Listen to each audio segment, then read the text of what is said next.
Can I buy shares in the company I work for? UK. Feed-in tariff scheme has become the order of the day today.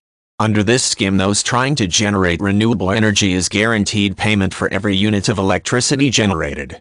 This is a new initiative by the government of UK to encourage generation of renewable energy by business establishments, households, community groups like schools, charities etc. in England, Scotland and Wales.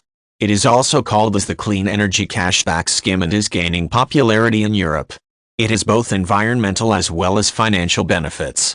Those interested in producing renewable energy can install electricity generating equipments like wind, hydro, solar, photovoltaic and anaerobic digestion on their property and start utilizing it for their own household needs. The power of these equipments should be limited to 5 megawatts. You can use the free electricity you generate and even get paid for every unit generated. The biggest advantage of this scheme is that you can have your own generated electricity in your backyard through renewable sources that helps in cost cutting too by cutting down on your electricity bills. In case you were generating more electricity than you actually need, you can sell the extra electricity you are producing to the national grid.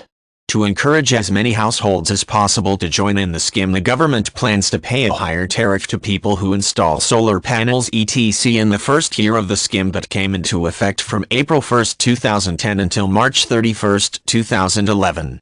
Tariffs paid under this scheme is at the rate that is applicable in the year of installation to give an indication of financial returns. The tariff rates are based on retail price index, which means that you would be paid for the first year's tariff in the second year. Anyone who has already installed solar panel, wind turbines etc. before the start of the scheme can also be part of the scheme. For those who had installed before July 2009 would be paid tariff at a lower rate.